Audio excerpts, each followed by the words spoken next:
안녕하세요. 군사돋보기입니다. 극도로 발달한 최신의 전투기들이 맞붙는 현대전에서의 공중전은 단순한 전투 그 이상의 의미를 가집니다. 승리하는 자가 제공권을 장악하며 이 장점은 여러가지 측면에서 압도적인 우위를 가져다 주기 때문이죠. 미군은 비가식 거리 교전인 BVR전에서 AIM-120 암람으로 적을 격추시키지 못했을 경우 그보다 가까운 거리에서 교전하기 위한 단거리 열추적 미사일 AIM-9 사이드와인더를 운용하고 있습니다. 시대에 따라 이 AIM-9 또한 다른 미사일 강국들의 성능에 밀려 뒤처지는 듯 했지만 미군은 이를 또다시 뛰어넘기 위해 기존의 AIM-9과는 비교조차 할 수 없는 성능의 AIM-9X 미사일을 개발해냈는데요. 추력 편향 기술이 적용된 AIM-9X는 관성을 무시하는 기동이라는 소리를 들을 정도의 50G에서 60G에 이르는 극단적인 기동이 가능하며 클레어와 같은 기만체에 잘 속지도 않는 공포스러운 성능을 보여줍니다. 개량을 거듭하며 사거리마저 늘어나고 있죠. 그런데 이런 AIM-9X보다 우월한 성능의 단거리 열추적 공대공 미사일이 우리 대한민국에서 개발될 조짐을 보이고 있습니다. 해군 SAAM을 기초로 개발되는 우리 한국형 공대공 미사일은 적의 전자전 공격마저 방어해내며 미군의 중거리 공대공 미사일인 AIM-120C7 암람급의 놀라운 성능을 자랑한다는데요. LIG 넥스1은 이미 한국형 공대공 미사일에 필요한 기술을 확보하고 있는 상태라고 합니다. 오늘은 한국형 공대공 미사일이 어떻게 이런 우월한 성능을 가질 수 있는지, 그리고 이로 인해 어떻게 FA-50과 KF-21 등의 전투기 수출 신화를 달성할 수 있는지 살펴보겠습니다. 전문가는 아니지만 해당 분야의 정보를 조사 정리했습니다. 본의 아니게 틀린 부분이 있을 수 있다는 점 양해해주시면 감사하겠습니다. 공중전의 패러다임을 바꿔놓은 가공할 AIM-9X 사이드와인더의 성능, 우리 한국형 공대공 미사일의 성능이 얼마나 대단한지 확실히 느끼기 위해서는 이와 비교되는 미군의 AIM-9X 공대공 미사일이 얼마나 막강한 무기체계인지부터 알아야 하는데요. 전투기 교전 장면이 나오는 영화에서 흔히 박스2라는 말을 자주 하는데 AIM-9의 발사신호 나토 코드가 바로 이것입니다. AIM-9X 사이드와인더는 미군이 기존의 AIM-9L, M, P를 압도하는 성능을 보여주었던 러시아의 R-73 아처 미사일에 대응하기 위해 나온 최신 개량형 단거리 열추적 공대공 미사일입니다. 사이드와인더란 별칭은 원래 사막 방울뱀을 의미하는데 이 미사일이 날아갈 때 모습이 마치 방울뱀처럼 옆으로 스스슥 하고 날아가는 듯해 붙여진 이름입니다. 방울뱀은 사냥을 할 때 적외선으로 먹잇감을 추적하는데 이 미사일 또한 그와 같이 적외선 추적 방식을 택하고 있기 때문에 붙여진 이름이기도 하죠. AIM-9X는 최신 단거리 공대공 미사일들의 대세를 따라 128×118 배열 별영상 방식을 사용하는데요.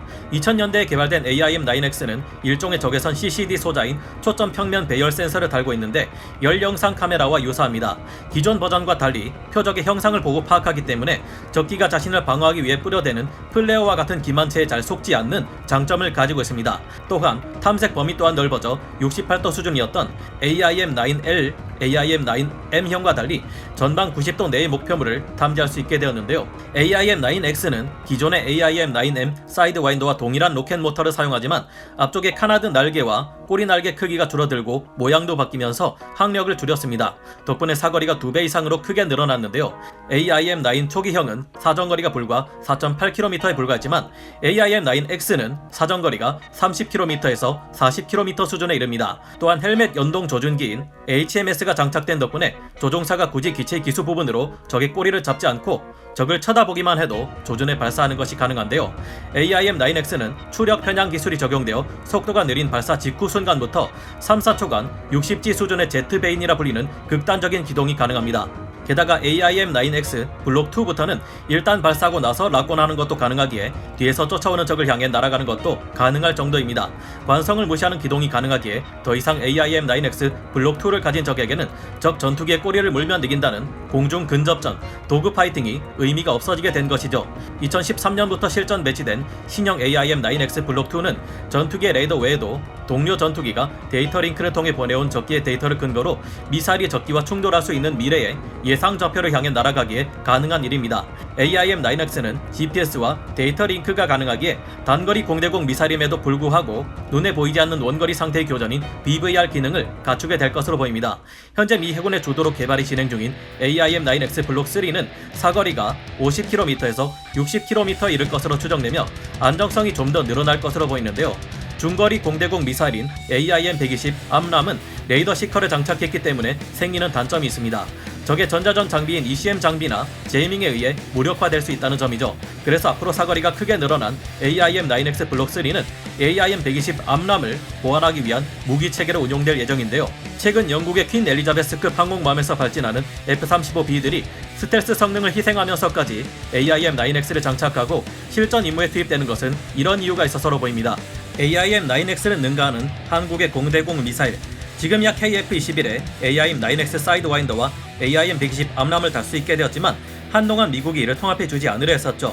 그 때문에 2013년부터 국방과학연구소와 LIG 넥스원을 중심으로 한국형 공대공 미사일을 개발하자는 주장이 다시금 큰 힘을 얻게 되었습니다. 우리 한국의 방산기업인 LIG 넥스원에서는 지난 2017년부터 자사가 개발한 단거리 공대공 미사일용 IIR 시커를 지속적으로 전시해 오고 있습니다. LIG 넥스원 측의 주장에 따르면 이미 개발된 해공 함대공 미사일을 통해 공대공 미사일을 구성하는 로켓 모터, 유도 조종 체계, 지향성 탄두, 근접 신관 등의 핵심 기술이 이미 충분히 증명된 상태라고 하는데요. 여기에 우리가 IIR 시커 또한 독자 개발했기에 얼마든지 한국형 단거리 및 중거리 공대공 미사일 개발이 가능해졌다고 합니다. 이 단거리 공대공 미사일 기술에서 특히 AIM-9X보다 앞서는 부분은 바로 열 영상용 FPA 검출기인데요.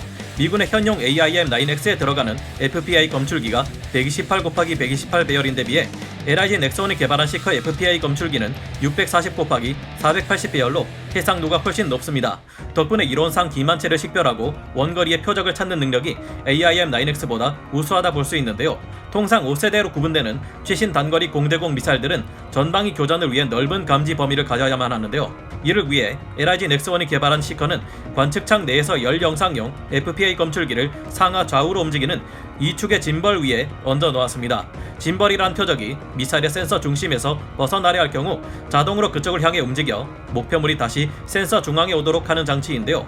LIG 넥스원의 짐벌은 회전축을 중심으로 360도, 100도 범위 내로 방향을 틀어 적을 쫓아갈 수 있습니다. 우리가 개발한 짐벌은 통상적인 요 피치 구성이 아니라 그 반대인 피치 요 구성을 가지고 있어 측면에서 초고속으로 교차하는 적 전투기를 탐지하는 데 보다 적합한 형태를 가지고 있다고 합니다. 이제 탐색기 문제는 해결되었으니 한국형 공대공 미사일의 기반이 될 해군 함대공 미사일을 살펴봐야겠는데요. 해군 함대공 미사일은 1617억 원의 개발비를 투입해 2011년부터 개발을 시작하고 2019년 말에 개발이 완료된 함대공 미사일입니다. 해공 미사일은 아음속 목표물에 대해 20km의 사거리를 가지며 KU 밴드 레이더 시커와 함께 비냉각형 IIR 열영상 시커를 가지고 있는데요. 해군의 KU 밴드 레이더 시커는 천공 지대공 미사일에 적용되어 성능이 검증된 기술을 다시 한번 사용한 사례입니다. 해군은 적 전투기의 ECM이나 제밍 능력, 체프나 플레어 같은 기만체 미사일의 레이더가 쉽게 교란될 수 있다는 점을 고려해 대응 방안을 내놓았는데요. 바로 IIR 열영상 시커를 추가하는 것입니다. 해군은 전 세계에서 현재 유일한 능동 레이더와 적외선 복합 유도 방식의 함대공 미사일이 되었죠. 해군의 20km에 불과한 짧은 사거리는 공대공 버전으로의 전환을 통해 해결될 것으로 보입니다. 해군은 전투함에서 공중을 향해 날아가는 함대공 미사일이기에 일정한 요격 고도에 이르고 빠른 속도가 붙을 때까지 막대한 추진력이 낭비될 수밖에 없는 부스터 과정을 겪습니다. 함력에서 높은 공중으로 올라가는데 많은 추진제가 소모되어 버리는 것이죠. 하지만 이를 공대공 미사일로 바꾸면 전투기를 통해 이미 충분한 고도에서 마하 1 이상의 가속도까지 붙은 상황에서 발사되기에 부스터 과정이 필요 없게 됩니다. 이 덕분에 해군의 공대공 버전은 사거리가 크게 늘어날 것이라는데요. LIG 넥스원 관계자의 말에 따르면 정확한 사거리가 얼마일지는 복잡한 계산을 해봐야 알 수 있겠지만 해군 SAAM을 전투기에서 발사할 경우 사거리가 최대 3배인 60km까지도 늘어날 수 있을 것이랍니다. 현재 해군 함대공 미사일은 고도 10m 이하로 저공 비행하는 대함 미사일 표적을 요격하는 것이 가능한데요.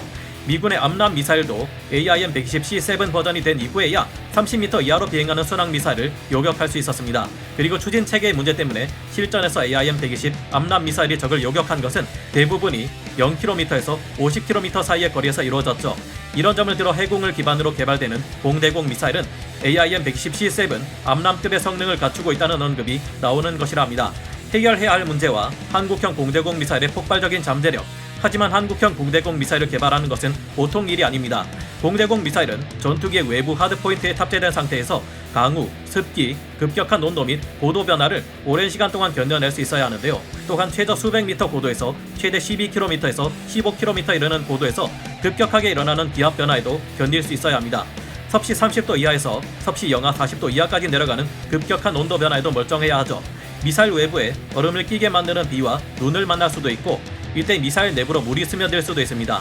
전투기의 공대공 미사일은 그때마다 무조건 발사하는 게 아니라 전투기에 장착된 상태로 몇 번이나 작전과 훈련을 뛰어야 하기 때문에 장시간 막대한 비용을 들여 환경 운용 시험을 완료해야만 합니다. 이 막대한 비용이 발목을 잡기는 하지만 한국에는 FA-50 경공격기가 있어 예산 지원만 이뤄진다면 환경 운용 시험이 가능하다고 하는데요. 앞으로 KF-21 보람의 전투기가 양산된다면 여기에서도 사용할 수 있죠. 해군을 기반으로 개발되는 한국형 공대공 미사일을 만들어 운용 단계까지 가는 것은 막대한 비용이 소모되는 일이고 일부 기능이 AIM-9X보다 앞설 뿐이기는 합니다. 추력 편향 기술을 이용한 AIM-9X의 가공할 기동성과 추적 능력, HMS 연동과 같은 능력을 넘어서기 위해서는 우리 또한 이와 관련된 연구 또한 필요할 것이고요. 하지만 이 일을 해내는 순간 우리의 FA-50을 찾는 국가는 더욱 많아질 겁니다. FA-50의 무장력이 떨어진다며 다른 전투기를 추가 도입했던 필리핀 같은 국가에서도 FA-50을 다시 볼 수밖에 없게 되겠죠. 까다로운 조건이 붙는 미국제 전투기와 무장체계 대신 우리의 KF-21과 한국산 공대공 미사일은 전세계 많은 국가에 수출되어 우리 무기의 우수함을 널리 알리게 될지도 모릅니다. 이제는 KF-21의 미국 또한 AIM-9X 사이드와인더와 AIM-120 암람을 통합해주겠다고 한 상황이고, 여기에 영국 MBDA의 미티어 중거리 공대공 미사일, 독일의 아이리스 T 단거리 공대공 미사일에 우리가 독자 개발한 국산 공대공 미사일까지 운용할 수 있게 될 겁니다. 이런 점을 생각해보면 고객의 체형에 꼭 맞는 맞춤 정장을 제작해주듯 각 나라의 사정에 맞게 폭넓은 무장 선택이 가능하겠죠. 그렇게 된다면 우리가 많은 기간과 비용에도 불구하고 KF-21을 독자 개발한 것이 신의 한 수가 될 듯합니다. 발당 10억 원을 호가해 의외로 비싼 것이 문제인 해군 SAAM이지만 긴 안목을 가지고 AIM-9X를 능가하는 한국형 공대공 미사일이 성공적으로 개발되기를 바라봅니다. 여러분은 어떻게 생각하시나요? 오늘 군사 돋보기 여기서 마치고요. 다음 시간에 다시 돌아오겠습니다. 감사합니다. 영상을 재밌게 보셨다면 구독, 좋아요, 알림 설정 부탁드리겠습니다.